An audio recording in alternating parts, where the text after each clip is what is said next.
She thought she was untouchable, that no one, not even the royal family, could disrupt the carefully curated life she had built in Montecito. She imagined it as a sanctuary, a place where the paparazzi's lenses couldn't reach, where the gossip columns could only speculate, and where her husband, Prince Harry, would always be at her side, loyal and protective. But paradise, as it often does, hides cracks beneath the surface. And for Meghan Markle, the cracks were widening, faster and more dangerously than anyone could have predicted. Before we continue, please hit the like button, subscribe to the channel, and turn on the notification bell for updates. Have you ever wondered what happens when loyalty collides with power? When personal relationships are tested not by ordinary disagreements, but by the invisible chains of legacy, obligation, and public scrutiny. This story is exactly that, a tale of privilege, of betrayal, and of a reconciliation that no one thought would happen. It begins not with Meghan, but with Prince Harry, a prince who has spent years trying to carve out a life outside the gilded cage of royalty, trying to protect his family from the same pressures that once crushed him. And yet, in a shocking twist that has left the world reeling, he made a decision that upended everything Meghan thought she knew about her husband, her marriage, and her future. It all started quietly. No flashing cameras, no dramatic Instagram posts, no headlines screaming betrayal. It began in the whispers of phone calls, the subtlety of a letter slipped across a table in a private room, and the tension in a text that seemed ordinary on the surface but carried the weight of the past decade. Prince Harry, the man who had once publicly distanced himself from his father, King Charles, was now taking steps toward reconciliation. Steps that would, unbeknownst to Meghan, trigger a chain of events more dramatic than any royal scandal Hollywood could script. Meghan's life in Montecito had seemed like the perfect dream. Morning jogs along quiet streets lined with mansions, afternoons in luxury spas, dinners at her favorite restaurants with her closest friends, and nights in a sprawling estate that felt more like a private palace than a suburban home. But the walls of that estate, as gorgeous as they were, would soon feel suffocating. Because while Meghan believed she was living the life she wanted, a secret was unfolding that would change everything. Imagine waking up one morning to find that the foundation of your life, the people you trust, the home you thought was yours, was suddenly at risk. Imagine realizing that the decisions of one person, a person you love and trusted implicitly, could render all your plans, your sense of security, and your identity in this world suddenly fragile. That's exactly the reality Meghan faced in the days following Harry's private communications with King Charles. And what makes this story even more shocking is that it was not about money, titles, or public appearances. It was about control, influence, and the subtle, invisible power that comes from legacy. Prince Harry, a man who once vowed to protect his wife from the royal machine, was now participating in a process that would uproot her from the life she had fought so hard to create. And Meghan, who had carefully planned every aspect of her new life, from charity engagements to social appearances, found herself blindsided. In the first weeks, there were signs that something was shifting. Harry was quieter, more introspective. He canceled social outings, declined interviews, and spent long hours in private meetings that Meghan assumed were related to their personal projects or the expansion of their foundation. But these were not ordinary meetings. They were the quiet preparations for a reconciliation with a figure Meghan had always considered a symbol of the very institution she had fought against in the public eye. King Charles. Yes, after years of estrangement, after headlines about feuds, claims of emotional distance, and rumors that had filled tabloids for nearly a decade, Prince Harry was talking to his father again. But this time, it wasn't just talk. There were conditions, ultimatums, and decisions being made that would directly impact Meghan's place in the world. And Meghan? She was completely unaware of the storm gathering on the horizon. Think about the psychological impact of this.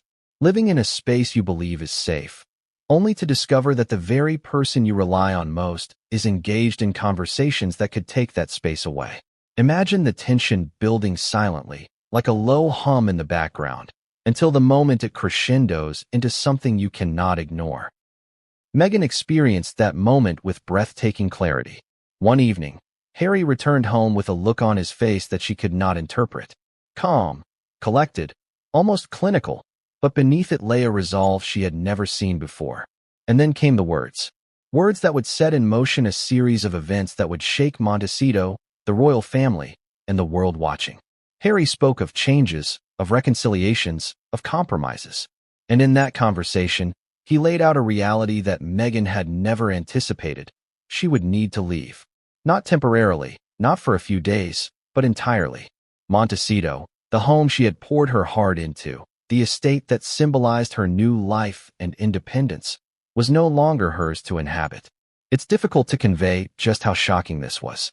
Meghan had navigated public scrutiny with grace, handled media pressure with poise, and built a life that was supposed to shield her from the very conflicts that had plagued her husband for years. And yet, in a single conversation, everything changed. The sanctuary she had considered untouchable was suddenly fragile.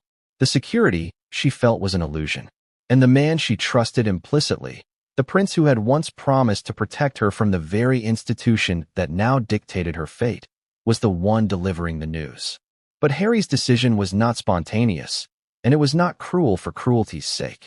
There was a strategy behind it, a calculated move shaped by years of experience, family dynamics, and the subtle power of the monarchy. The reconciliation with King Charles did not happen in isolation.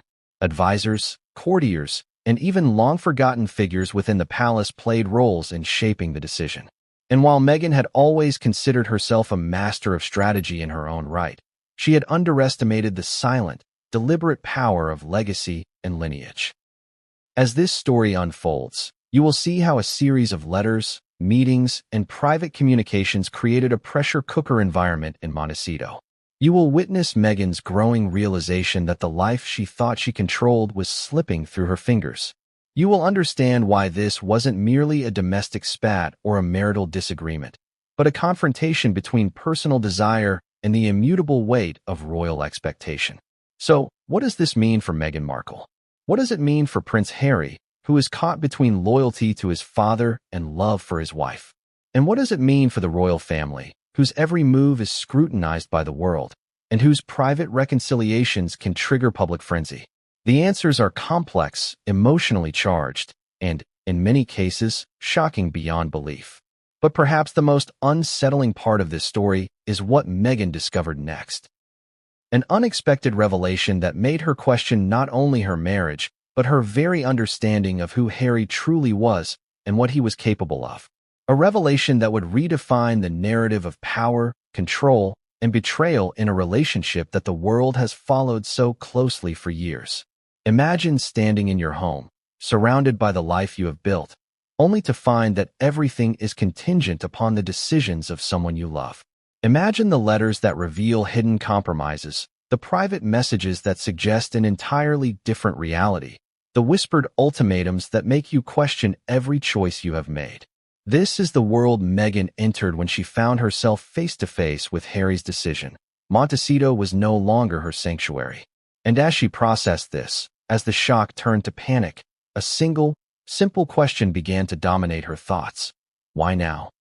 Why, after years of distance, public tension, and private conflict, would Harry choose this exact moment to realign with his father? And why would that alignment come at the expense of her life in Montecito? The answer, as it often does in royal intrigue, is more complicated than anyone could imagine, and it involves secrets, strategies, and stakes that go far beyond what the public has ever seen. But what Meghan didn't know at that moment, what she would only discover in the coming days, is that Harry's decision was just the beginning. The reconciliation with King Charles was the spark, but the fire it ignited would engulf not only her life in Montecito, but also her sense of security, her public image, and even her perception of love and loyalty. And as the first domino fell, there was no turning back. So, as we step into this story, ask yourself, if the person you trusted most could suddenly change the rules of your life, how would you respond? Could you navigate the emotional turbulence, the public scrutiny, and the private betrayals that awaited Meghan in the days that followed?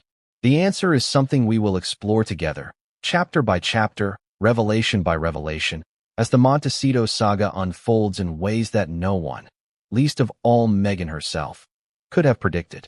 And just when you think the tension has reached its peak, when you think you understand the stakes, When the drama seems unimaginable, the story takes a turn. Because what came next would change everything, and no one saw it coming. Here's the next section of the script, fully fleshed out to 2,000 plus words.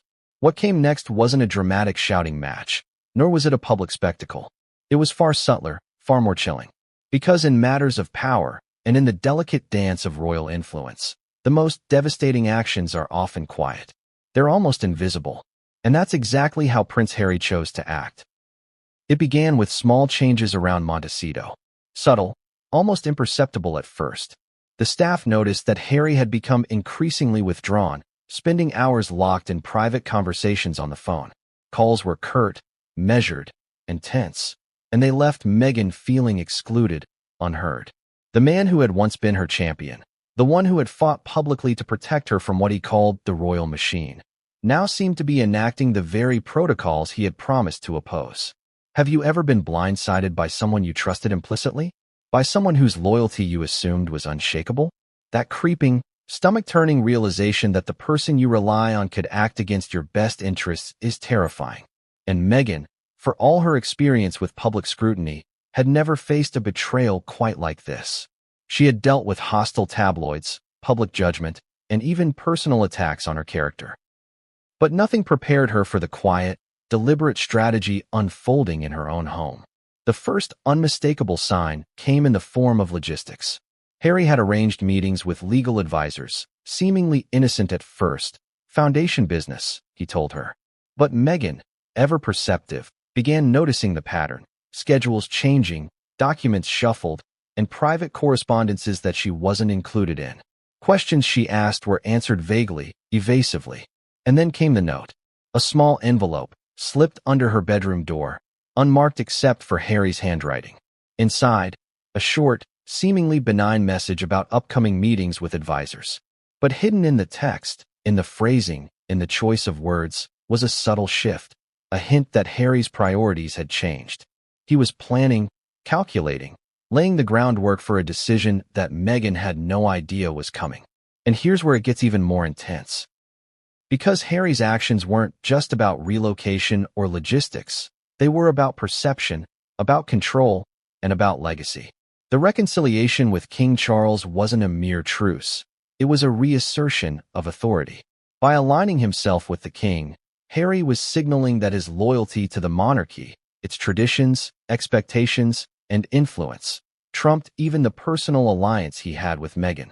Every call, every letter, every private meeting was part of a plan designed not only to reconcile with the crown, but also to redefine the boundaries of Meghan's place in Harry's life. It's hard to overstate the psychological impact of this. Meghan had always been fiercely independent. She had built a life in Montecito carefully, meticulously, believing it to be a sanctuary. But a sanctuary only exists if it is respected by those around you. And when the person you love, your husband, your partner, your confidant, decides to shift allegiances, the sanctuary begins to crumble. The world outside can wait, but the world inside your home, that is immediate, that is intimate, that is devastating. As the days passed, Meghan began noticing other changes. Certain privileges she had taken for granted, control over charitable engagements, autonomy over staff hiring, the very atmosphere of her home, started to feel conditional. Harry's once warm demeanor became measured, professional almost, a man performing a role rather than expressing genuine emotion. Conversations were transactional. Emotional intimacy, the glue of any relationship, was replaced by strategy, calculation, and the faint undertone of inevitability. Imagine living through this. Imagine waking up every day in the house you love, but feeling it slowly slip from your grasp. Not through violence, not through confrontation, but through a series of carefully orchestrated micro-decisions. Every small detail matters. Which room you can occupy, which meetings you attend, which decisions require approval. And the man who once promised you protection, advocacy, and partnership now presents these changes with calm certainty, as if they were necessary, as if they were inevitable. And then, the meeting that changed everything arrived. It wasn't a meeting Meghan expected. It wasn't scheduled in her calendar, nor announced in a casual remark. It was abrupt, summoned with a text, "Come to the study." Now, a simple instruction, but with a weight she could feel pressing down the moment she read it. Her heart raced, and yet she had no idea the scale of what awaited her. When she entered the study, Harry was there, waiting. The air was charged with tension, thick and almost suffocating. No words were exchanged at first, only a long, measured gaze that seemed to weigh her presence, her emotions, and her expectations against an unseen scale. Then he spoke. His voice, steady and calm, carried the authority of someone delivering news that was final, irrevocable, and designed to be obeyed. "You need to leave Montecito," he said. No preamble, no discussion, no negotiation. Just the stark, undeniable fact. Meghan's first reaction was disbelief. Surely she had misheard him. Surely this was a jest, a test of her composure. But as Harry continued, explaining the reasoning, the conditions, and the timing, the reality became undeniable. She had been given an ultimatum. The reconciliation with King Charles had real consequences. And those consequences, ones Meghan had never anticipated, meant that her home, her sanctuary, and her carefully constructed life in Montecito would no longer be hers to inhabit. Have you ever felt the rug pulled out from under you? That dizzying, gut-churning sensation when the foundation of your life shifts beneath your feet? That's exactly what Meghan experienced in that moment. Every plan, every expectation, every dream she had nurtured in Montecito seemed suddenly uncertain, contingent, fragile. And while the world outside may never know the intimate details of that confrontation, the emotional fallout was immediate, profound, and utterly destabilizing. But this wasn't just about relocation. It was about power, control, and perception. Harry's decision sent a message: the monarchy matters. The reconciliation with his father wasn't merely personal. It was public, symbolic, and strategic. By asserting this boundary, Harry was not only re-establishing ties with the crown, but also signaling that his personal decisions were informed by, and in service to, a larger narrative. A narrative that Meghan had been unaware she was stepping into, and one that she was now forced to navigate under impossible circumstances. And yet, even in this storm of personal betrayal and strategic maneuvering, Meghan's response was measured. She understood the stakes, the optics, and the potential consequences of any emotional display. She had faced hostile press, public speculation, and intense scrutiny before, but this was different. This was intimate, personal, and profoundly destabilizing. Every thought, every reaction, every plan had to be carefully considered, weighed against the reality that her life, as she knew it, was about to change. The tension in Montecito escalated. Staff whispered among themselves, sensing the shift in household dynamics. Friends reached out with concern, observing the subtle but unmistakable signs of strain. Social media chatter, ever vigilant for hints of royal drama, began to speculate on absences, cancellations, and changes in routine. And through it all, Meghan had to process the extraordinary reality. The man who had promised her sanctuary, loyalty, and protection had, in a single decisive move, redefined the boundaries of their relationship and the very home they shared. But just as Meghan began to grapple with this seismic shift, another layer of complexity emerged. One that would push her further into uncertainty and shock. It wasn't merely that she had to leave Montecito. It was that Harry's decision had been influenced by someone else, someone she had long viewed as an antagonist, but never imagined would wield such influence over the intimate dynamics of her marriage. King Charles himself. Yes, the very father Harry had publicly distanced himself from. The monarch whose presence Meghan had considered a looming, sometimes oppressive shadow, had now re-entered the equation. And with him came the full weight of royal expectations, protocols, and subtle pressures that Meghan had long believed she could evade. The reconciliation wasn't just a meeting of father and son. It was a carefully orchestrated reassertion of hierarchy, strategy, and the assertion that personal relationships, even marriage, must sometimes bend to the invisible hand of legacy and influence. As Meghan sat in that study, absorbing the weight of these revelations, she realized something profound. Montecito had never been entirely hers. The sanctuary she believed she had created was always contingent on relationships she could not fully control. And now, with Harry's decision and King Charles's influence converging, the future of her home, her life, and her autonomy hung in the balance. But what Meghan could not yet see, what would unfold in the coming days, was that this initial shock, the confrontation, the ultimatum, the demand to leave Montecito, was only the first act in a drama far larger than herself.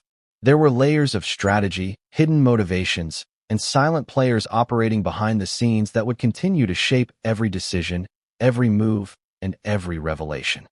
And just when it seemed the pressure could not intensify further, a message arrived that would push Meghan to the edge of disbelief.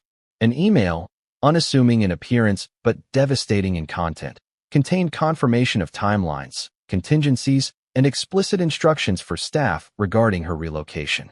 Harry's plan was methodical, detailed, and, to Meghan's mind, chillingly efficient.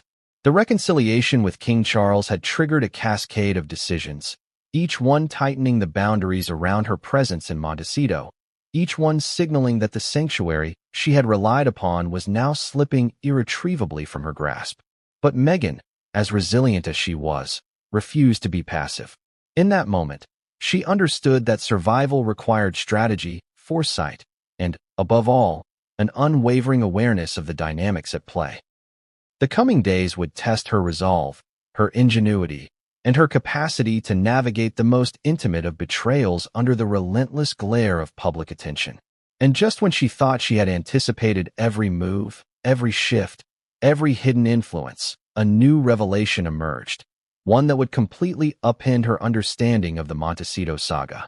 It wasn't just about relocation, control, or reconciliation. There was another layer, hidden beneath layers of legal maneuvering, private counsel, and strategic planning. A layer so unexpected, so deeply personal, that it would force Meghan to question not only Harry's loyalty, but also the very foundation of their relationship. The new revelation came quietly, almost imperceptibly. Meghan had received an envelope slipped under her bedroom door, unmarked and signed, yet unmistakably intended for her eyes alone. She opened it with a mixture of curiosity and dread, heart hammering in her chest. Inside was a single sheet of paper, typed, formal, and clinical. At first glance, it seemed innocuous, a routine update about estate maintenance schedules. But then her eyes caught a line that made the blood drain from her face. It was a legal notice. Not the divorce papers, that came later, but a preliminary injunction, drafted under the guise of property management. It stated, in precise, unflinching language, that the Montecito estate was to be considered temporarily under joint oversight, with Harry designated as the primary resident and decision-maker. Meghan's authority was, in effect, suspended. Think about that for a second. A home that had been her refuge, her sanctuary, the place she had built memories with her children, was suddenly no longer hers in any practical sense. Harry could approve, deny, or veto any request she made. Staff had been instructed to follow his directives over hers. Every detail, from meal planning to visitor access, was subject to Harry's review. Her home, her life, her sense of normalcy, all being methodically stripped away. But why would Harry do this? Was it cold strategy, royal influence, or a personal vendetta that had been nurtured silently over months? Meghan couldn't tell, and therein lay the cruelest part of all. She had trusted him.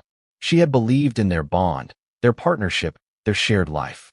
And yet, here he was, exercising a power she had never imagined he would wield against her, one that seemed almost surgical in its precision. The shock was compounded when staff began to act differently. Subtle things at first, delays in response, averted eyes, hushed tones when she entered a room.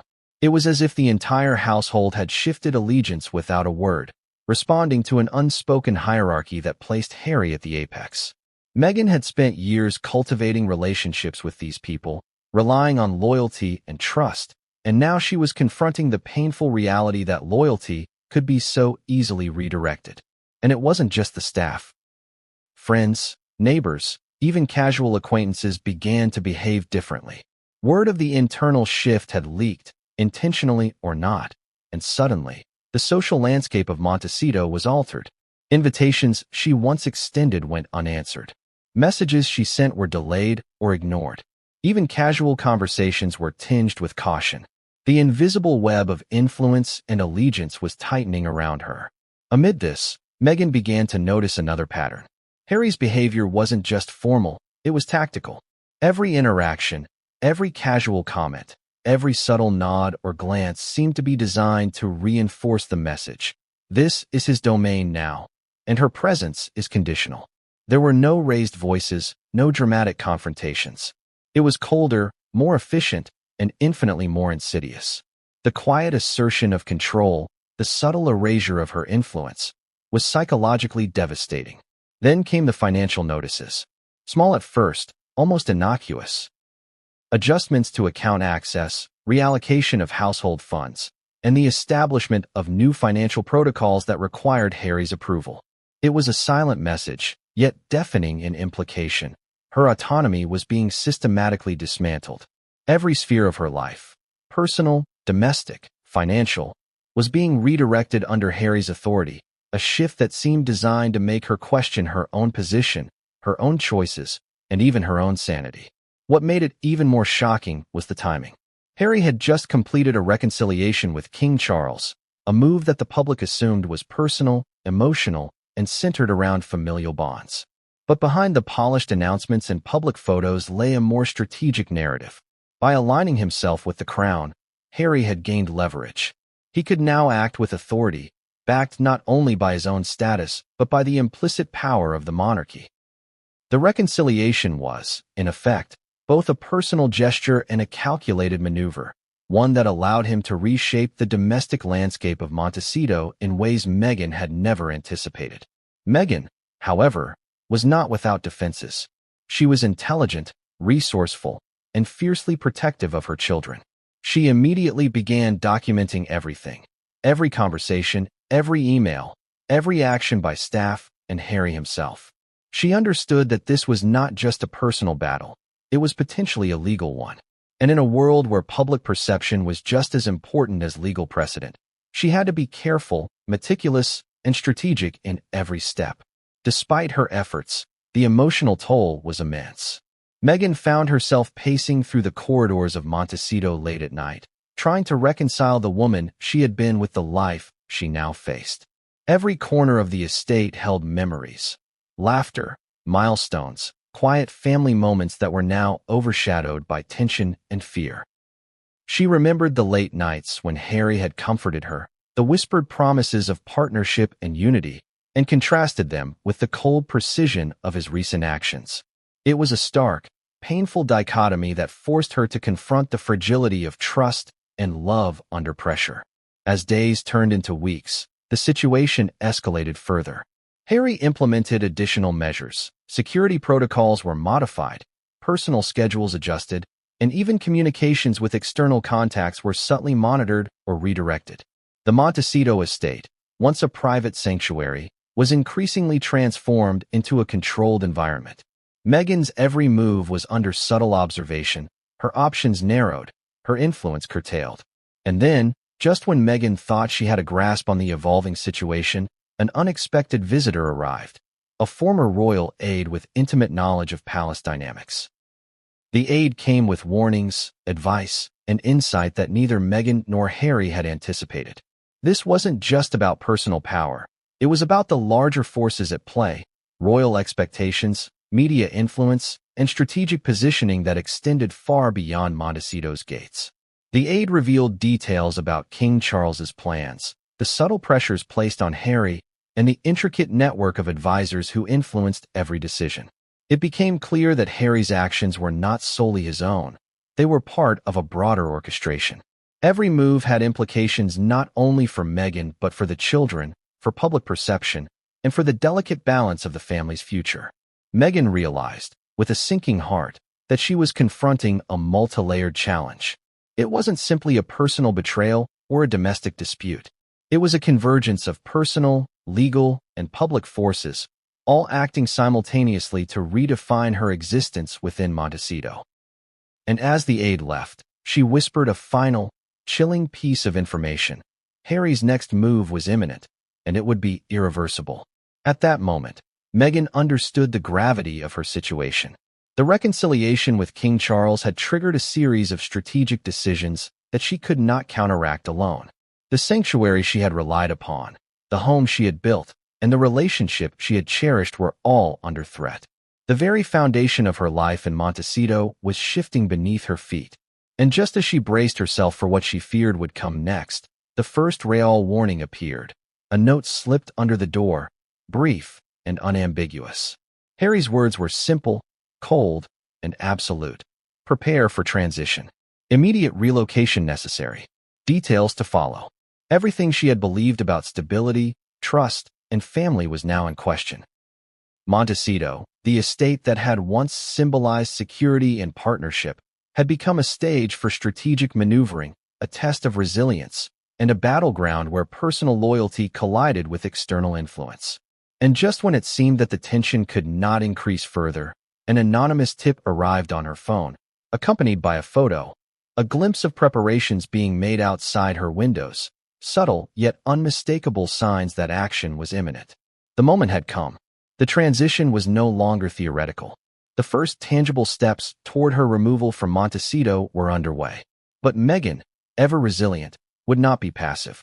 She understood that the next hours, the next minutes, could define not only her own fate, but that of her children, her legacy, and the story that the world would tell. The stage was set, the players were in motion, and the drama, far from over, was about to reach a crescendo that would leave everyone stunned. What happened next would redefine their relationship forever and shake Montecito to its very core. The morning in Montecito began like any other, or at least it seemed that way on the surface. The sun rose over the rolling hills, bathing the estate in golden light. Birds sang, the ocean breeze drifted through open windows, and for a fleeting moment, it almost felt normal. Almost. Meghan moved through the halls, trying to maintain a sense of routine. Breakfast was prepared, children were gently ushered to their rooms, and the staff moved with quiet efficiency. Yet beneath the calm surface, the tension was palpable. Every glance, every movement, carried an unspoken weight. It was as if the very air had thickened, laced with anticipation and dread. She tried to shake off the creeping anxiety. Maybe it was paranoia, she thought. Maybe she was overreacting. But the envelope, the notes, the sudden shift in household dynamics, they weren't mistakes. They were deliberate. And now, more than ever, Meghan realized that she was facing not just her husband's calculated moves, but the invisible hand of powerful influences lurking behind him. She paused in front of the living room mirror, studying her reflection. There was determination in her eyes, but also a flicker of fear. Could she navigate this? Could she protect her children, her home, and her reputation when the very person she trusted most had become an agent of disruption? Then, a knock on the door pulled her from her thoughts. It was a member of the household staff, someone who had been with them for years. But their demeanor was different now, strained, careful, almost hesitant. "Ms. Markle, sir requests you come to the study," they said softly. No explanation, no elaboration, just the words that carried an undeniable weight. Meghan's heart sank. She knew what was coming. She had felt it, seen it in the notes, in the subtle shifts around her. But confronting it head-on was different. It was one thing to imagine your sanctuary under threat. It was another to stand in the room where decisions were being made about your own displacement. She followed the staff member down the long, sunlit hallway, each step echoing in the silence. The study door was closed, an unspoken barrier between her and the truth she had been dreading. She took a deep breath, her hand trembling slightly as she reached for the handle. Inside, Harry was waiting. He looked calm, composed, almost regal. But there was a rigidity to him that Meghan had never seen before. Gone was the warmth, the playful smirk, the man she had married. In his place was someone executing a plan, someone who had made a decision and was ready to see it through without hesitation. "Good morning," he said, voice even, controlled. No preamble, no softening. "We need to discuss the next steps." Meghan felt a cold knot form in her stomach. The phrasing was clinical, detached, and it sent a clear message. This was not a conversation. This was an announcement, a directive, a moment of reckoning. "What next steps?" she asked, trying to keep her voice steady. Harry gestured to the large desk between them. Papers were neatly stacked, envelopes labeled, each one marked with specific instructions. He didn't rise, didn't offer a gesture of reconciliation. His eyes met hers, unwavering. "The estate," he said simply. It's time to redefine our living arrangements. Immediate transition is required. Immediate. The word hit her like a punch to the chest. Immediate. There would be no negotiation, no discussion, no delay. Her world, her home, was about to change in ways she could hardly imagine. She looked at him, searching for any sign of hesitation, any trace of the man she once knew. But there was none. Only purpose, precision, and an unmistakable resolve. "Why?" she asked, voice cracking slightly. "After everything, after the reconciliation with your father, why now? Why like this?" Harry's expression remained impassive. "This is the only way to move forward," he said. "For the family, for the children, for us, for us." The phrase cut deeper than she expected. It was meant to imply unity, shared responsibility, but in reality, it was exclusionary. The message was clear. Meghan's presence, her influence, her autonomy, it was no longer central to the definition of us. The conversation continued, unfolding like a meticulously choreographed procedure. Harry outlined the logistics, timelines, relocation options, security protocols, and staff reassignments. Every detail was precise, leaving no room for ambiguity. It was a demonstration of power, strategy, and control, all delivered with an air of inevitability. Meghan listened, her mind racing. How could this be happening? She had believed in their marriage, in their partnership, in the promise that they faced challenges together.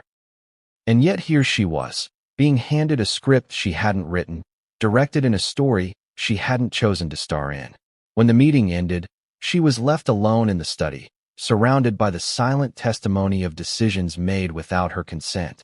Papers lay on the desk, envelopes unopened, yet each one seemed to scream the same message.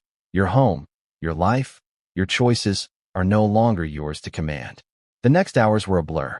Meghan moved through the estate like a ghost, trying to absorb the reality of the situation. Staff, neighbors, friends, everyone seemed to be operating under the new order, subtle yet unmistakable. The estate that had once symbolized love, family, and sanctuary now felt like a carefully constructed stage, each action choreographed, each reaction anticipated, each corner watched. And then came the first signs of tangible action. Delivery trucks arrived. Not the usual garden or maintenance services, but ones carrying packing supplies, storage containers, and equipment for relocation.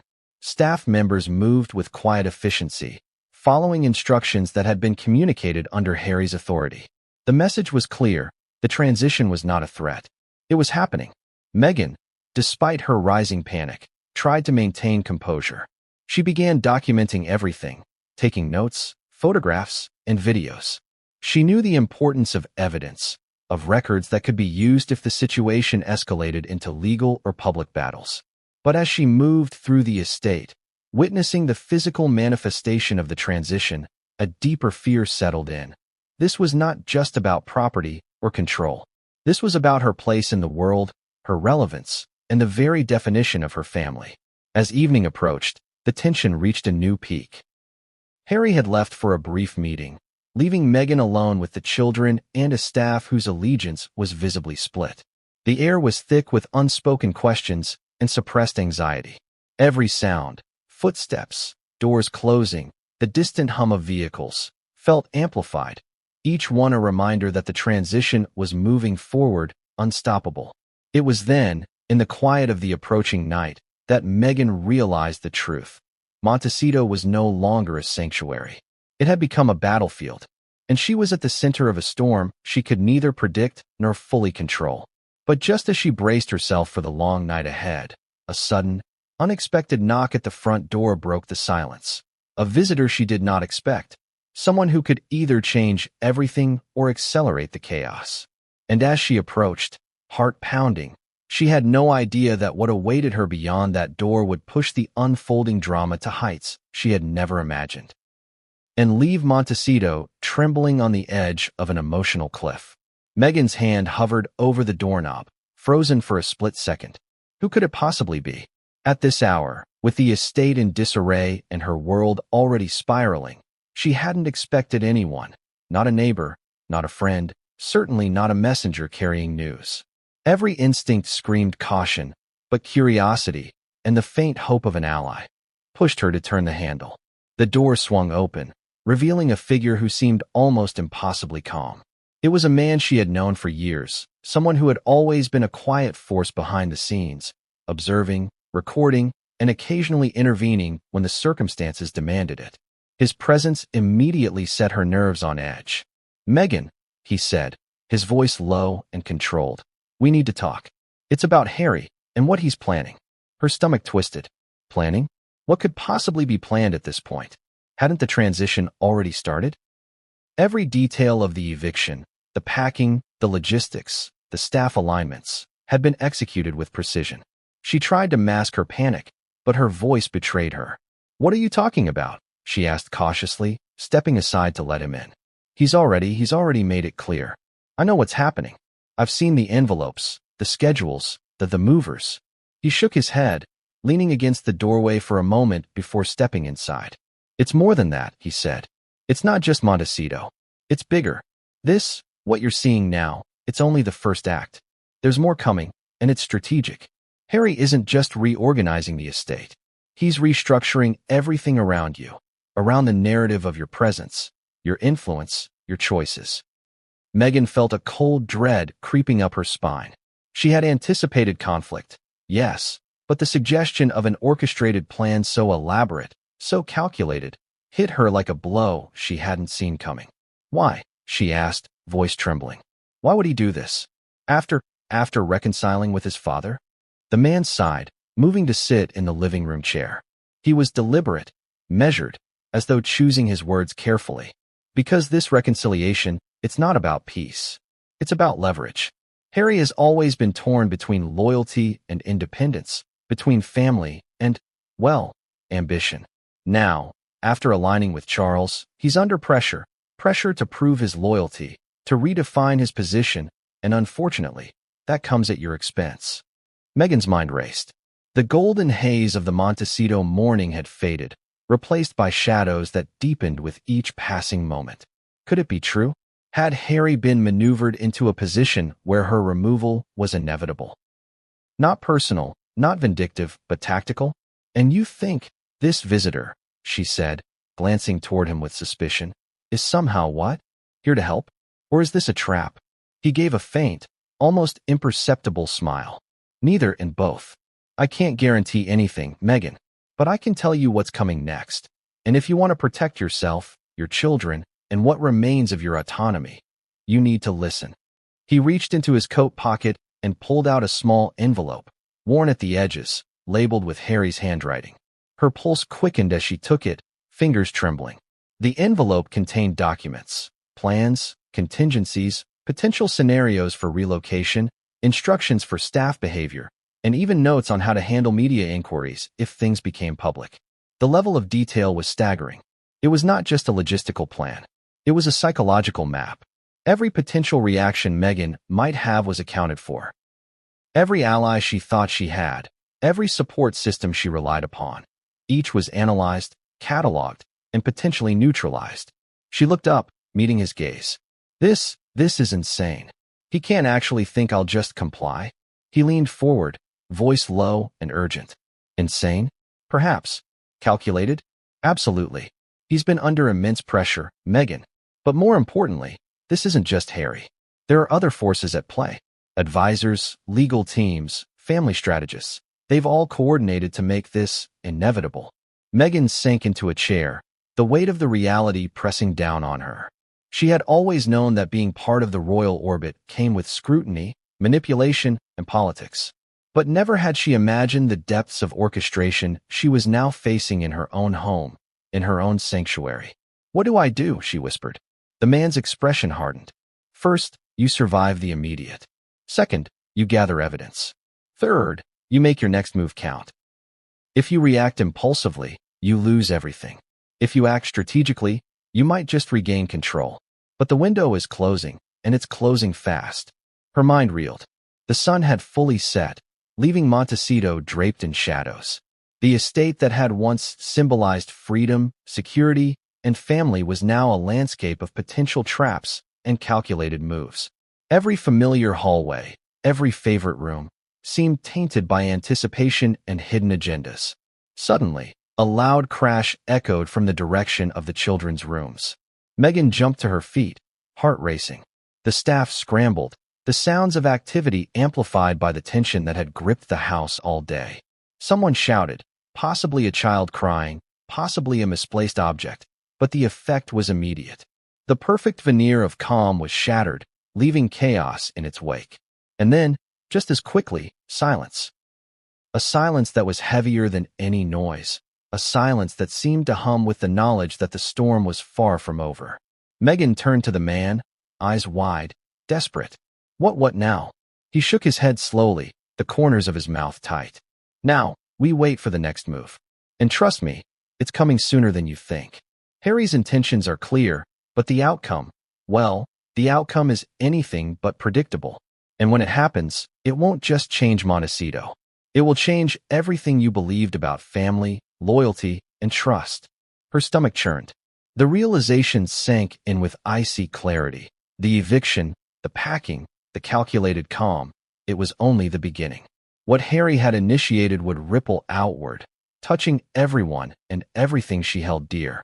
And for the first time, she began to understand the magnitude of what was about to unfold. As she sat there, absorbing the weight of the moment, a sudden knock at the side door jolted her. Not the main entrance. Not a scheduled visitor. This was unannounced, unanticipated, a presence that seemed almost impossible to predict. Meghan froze, because whoever, or whatever, was behind that door had the potential to rewrite the rules entirely. And in that instant, the tension in Montecito snapped to a new level. The knock at the side door had rattled Meghan more than she cared to admit. She hesitated for a moment, heart hammering in her chest. Every instinct screamed caution, but she had always been curious. And sometimes, curiosity was the only thing that could save you from being blindsided. She slowly approached the door, every creak of the floorboards beneath her sounding like thunder in the eerie quiet of Montecito. The shadows cast by the evening sun stretched across the walls, twisting familiar shapes into strange, unsettling forms. For a moment, she wondered if her mind was playing tricks on her, but the sound was real. Someone was there. Someone important. When she opened the door, her breath caught. Standing there was a woman, someone she hadn't seen in years. A face from a past she had long tried to forget, yet one that had always lingered just on the edge of her consciousness. The woman's presence carried weight, a sense of authority, secrecy, and quiet menace. Meghan, the woman said, voice low, almost a whisper, we don't have much time. Harry is not the man you think he is right now. Meghan's eyes narrowed. What do you mean? He's my husband. I saw him this morning. He told me. The woman cut her off with a sharp gesture. He's telling you what he wants you to believe. But the truth is hidden in plain sight. There are plans being executed right now that could remove you from Montecito entirely, and you won't even see them coming. Meghan felt a chill run down her spine. Plans. Executed. Hidden. Every word seemed designed to strike at her nerves, to force her to confront realities she had been trying to deny. What are you talking about? She demanded, her voice rising. I've already seen the packing, the schedules. I've seen the lists, the envelopes. What else is there? The woman stepped inside without waiting for an invitation. She carried herself with the confidence of someone used to navigating corridors of power and secrecy.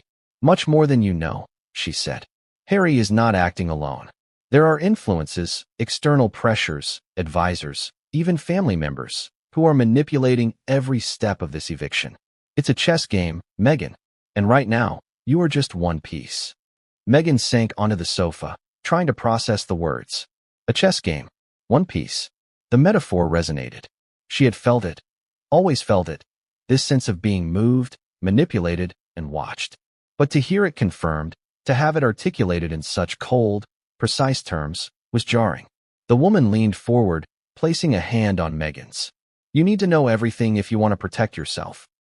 And the first thing you need to understand is the timing. Harry's reconciliation with King Charles wasn't just personal, it was strategic. It gave him leverage, a moral high ground, and a reason to justify actions that would otherwise seem unthinkable. Meghan's mind raced. She had thought the reconciliation was a breakthrough, a chance to mend fractured family ties. But now, the woman's words reframed it completely. What had seemed like progress was actually a prelude to a much larger maneuver. Leverage for what? Meghan asked, voice barely above a whisper. To restructure your life here, in Montecito, the woman replied. To control the narrative, to limit your influence, and to set the stage for a departure that looks natural, calm, voluntary. But make no mistake, it's engineered. And if you don't act carefully, it will succeed. Meghan felt her stomach twist. The estate, the children, her reputation, everything was at risk. And the more she listened, the more she realized just how meticulously the plan had been constructed. Every moment of the day had been choreographed to push her toward compliance, to make her feel powerless while maintaining the illusion of choice. The woman continued, You've seen some of the documents Harry left, yes? But those are just the visible layer. There are hidden contingencies, backup plans, and psychological pressures being applied as we speak. Staff are being instructed subtly, advisors are feeding him information, and every action you take is being anticipated. Meghan's hands shook. But how do I fight this? How do I stop it without making things worse? The woman's eyes softened slightly, a flicker of empathy in an otherwise hard exterior. You start by reclaiming control of what you can. Evidence, observation, information, and above all, patience. This is not a sprint. It's a marathon, and every move must be deliberate. Impulsive actions will be used against you, no matter how justified they seem. As she spoke, Meghan realized the magnitude of the situation. She had underestimated the orchestration, the network of influence, the careful planning. She had assumed she could rely on love, on loyalty, on the bond she had shared with Harry.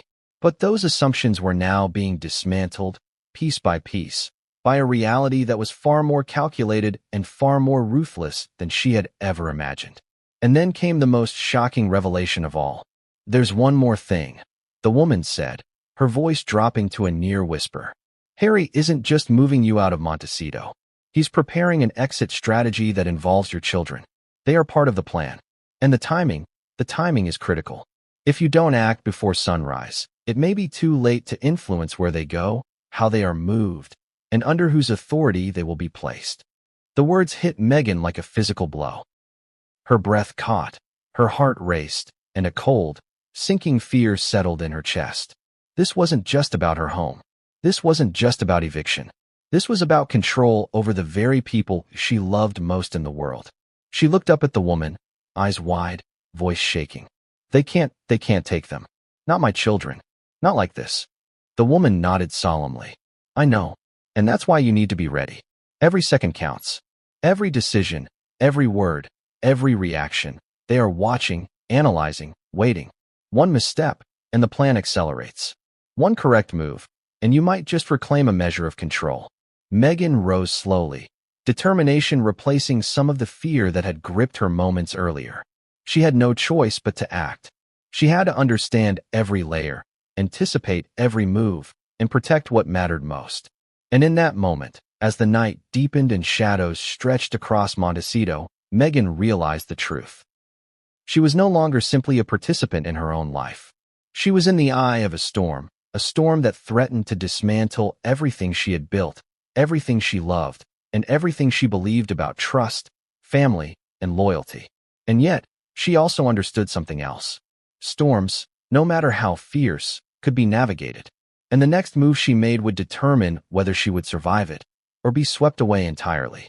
But just as she prepared to strategize, a sudden, unexpected sound shattered the fragile calm, a sound that made her blood run cold. A vehicle engine, unlike any expected delivery, was approaching the estate at high speed.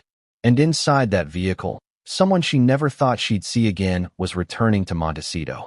Someone whose arrival would turn the unfolding drama into something even more dangerous, unpredictable, and potentially devastating. The engine's roar faded into the distance, replaced by the sound of tires crunching on the Montecito driveway. Meghan's eyes snapped toward the windows. The moonlight glinted off polished chrome, illuminating a sleek black SUV that seemed almost too deliberate, too precise, to be just a random visitor. She felt her pulse quicken. Who could possibly be arriving now?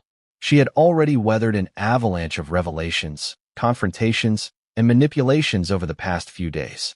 And yet, this unexpected return, felt like a whole new level. The woman who had warned her about Harry's plan narrowed her eyes. "Stay here," she said sharply. "Do not move. Watch and listen. Everything depends on timing." Meghan nodded, though every instinct screamed at her to flee, to confront, to demand answers. But she obeyed. There was an underlying sense of strategy in the woman's command, and Meghan knew better than to challenge it now. The SUV came to a smooth halt at the end of the long driveway.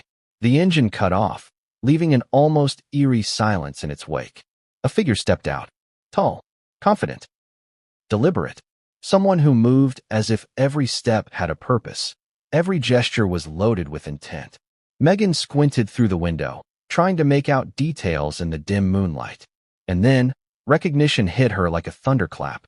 It was someone from her past, someone she had believed was permanently out of her life. Someone who had secrets, leverage, and knowledge that could destabilize everything. "Who? Who is that?" she whispered, clutching the armrest of the sofa. The woman beside her shook her head. "Someone who holds pieces of the puzzle you didn't even know existed. And now, those pieces are coming home." The figure approached the front door of the estate with calm authority. Not a knock, not a ring, just a presence. The kind of presence that demanded acknowledgement, that shifted the energy of a room, a house, an entire estate. Inside, Meghan's mind raced. She considered every possibility. Could this person be here to warn her? To help her? Or to enforce one of the very plans she had been warned about? She had no way of knowing, and that uncertainty gnawed at her like fire. The door opened, not by a staff member, not by the woman who had entered earlier. The door opened on its own, or at least it seemed that way. And then the figure stepped inside, moving with an almost predatory grace, eyes scanning the house as if reading secrets etched into the walls themselves. Meghan's breath caught. The figure stopped a few feet from her, tilting their head slightly, a faint smirk on their lips. "So," they said, voice low but resonant, "this is where it all happens. Montecito, the heart of the empire you've been trying to protect." Meghan swallowed hard. "Why are you here? After everything, after all the years, you just show up now." The figure's smirk widened, though it didn't reach their eyes. "Timing, Meghan. Timing is everything. I didn't come for nostalgia. I came because the stage is set, and the pieces are moving exactly as we anticipated. And you're central to it." A chill ran down Meghan's spine. Central. She had never felt more exposed, more scrutinized. Every secret she thought was hidden, every maneuver she believed was concealed, now felt as though it was under a spotlight, visible to eyes she didn't trust. "Explain," she demanded, voice steady despite the tremor in her hands. "What do you mean? What pieces? What is this stage?" The figure's expression hardened. "Harry's move, Charles's reconciliation, your imminent eviction, it's all part of a larger design. A design you've been playing into without realizing it. You think you're reacting, but in reality, you've been guided, nudged, pushed, and prodded toward a conclusion that serves everyone else but you." Meghan's mind spun. Could it be true? Had her sense of agency been an illusion all along? The thought was unbearable. She had fought, maneuvered, and strategized for months, believing she was steering her own life. And now, she was being told that all along, she had been a pawn, a piece in someone else's master plan. "You're saying Harry is not making these decisions alone?" she asked, barely above a whisper. "Exactly," the figure replied. "This has been orchestrated for months.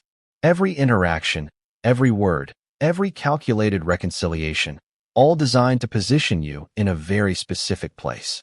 And now, the next act begins." The weight of the words hit her. Her gaze flickered toward the documents the woman had brought earlier, the contingency plans, the lists, the instructions for staff behavior. Each one suddenly felt like a breadcrumb leading to a trap, or perhaps to a revelation she wasn't ready for. The figure stepped closer, voice dropping even lower.